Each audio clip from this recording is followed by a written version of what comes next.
The experience we're trying to build with refueling is a bit of an interconnectedness between the players.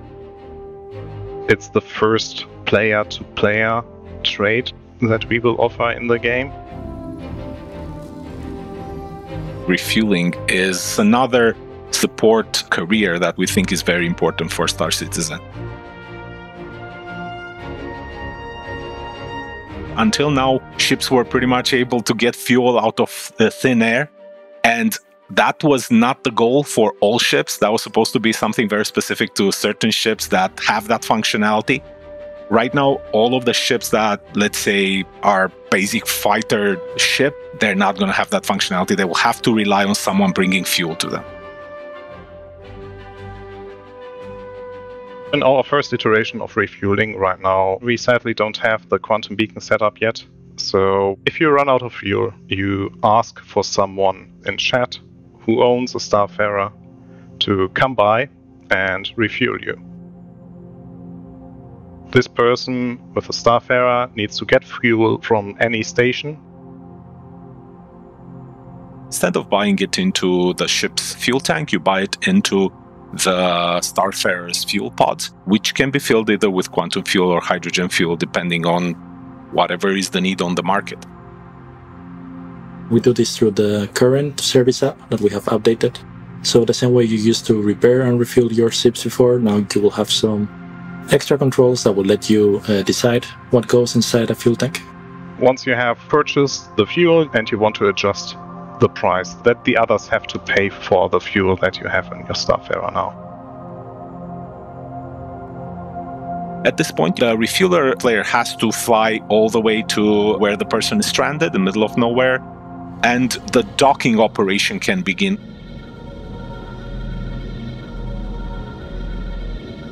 Docking complete. Engines offline. Once they have docked with you, they use the same Moby class interface to make a request for fuel.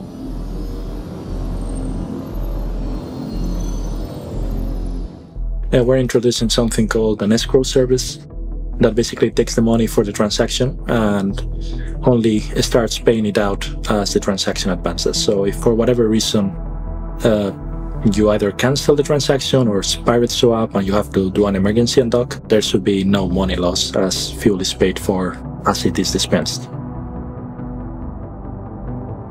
Once the payment request was received on the Starfarer, you have to open the dedicated fuel pods that hold the dedicated fuel for that transfer and activate the nozzle. You have to remember that the target ship will only take as much fuel as they have actually paid for. So if if somebody has asked for 500 units of quantum, and you open the nozzle at full throttle, and send 2,000 their way, well, then most of that fuel is just gonna spill into space, and you're gonna lose it. And so there's a bit of yes, people want somebody who's very fast and efficient, but don't burn your own fuel. Once the entire fuel was delivered to the docked ship, the attached ship can undock and both parties can go their way.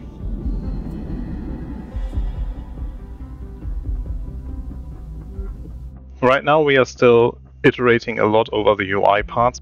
What we don't want to do is throw all the data directly in your face. It should all be readable and accessible for all the players. As we keep delving further and further into other solar systems, we do not want to create this gamey thing where there's always fuel for everything. There's always everything you need. You might end up in systems where there is nothing. There is no civilization at all, there are no stations, there are not even people. There needs to be that scarcity of resources, and if you want to get a major endeavor going, you have to think of all the logistics of it, and fuel is one big part of that.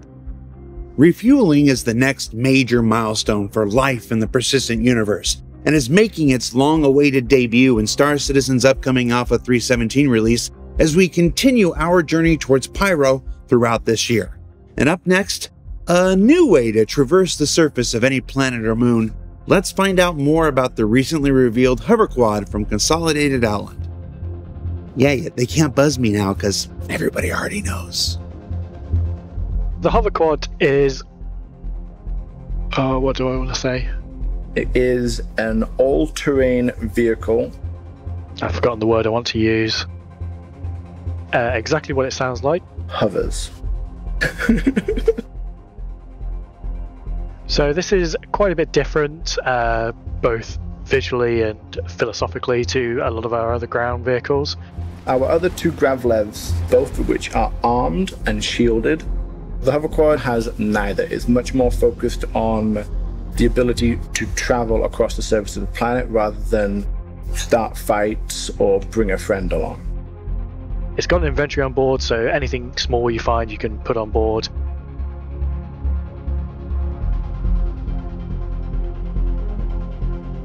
Because it's got a wider wheelbase, so to speak, or bigger Gravlevs, it's able to account for those changing variables over a rocky surface.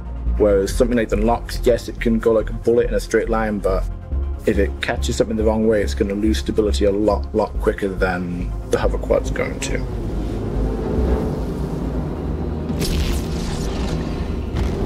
It's something we've actually had in the pipeline for quite a while.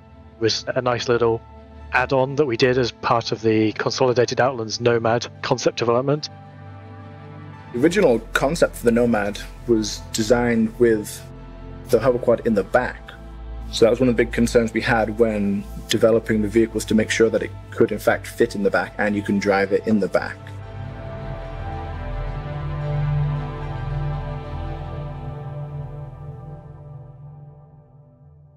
A good sort of use case for this is you've landed on a planet in your parent vehicle, but for whatever reason you do not want to carry on in that vehicle, or the place you want to actually go is just too compact, maybe down a cave, so you need something to transport you to your destination.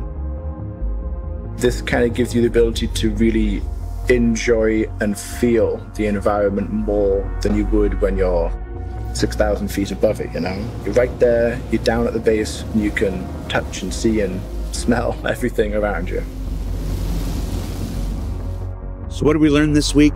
Well, we learned that refueling brings with it a new journey towards additional support mechanics in Star Citizen's persistent universe. That it's time to dust off your Starfarer ahead of the next big race like the Stand-in 7 or the Daymar Rally. And that the HoverQuad is here to expand the universe's Gravlev offerings. Now, don't forget that Xenothreat is returning. Check out the recently published This Month in Star Citizen post on the RobertSpaceIndustries.com website for details on everything that's happening in February. And tune into Twitch tomorrow to see Director of Graphics Engineering Ali Brown discuss all things graphical on Star Citizen Live tomorrow at 10 a.m. Pacific. For Inside Star Citizen, I'm Jared Huckaby. We'll see you all next week.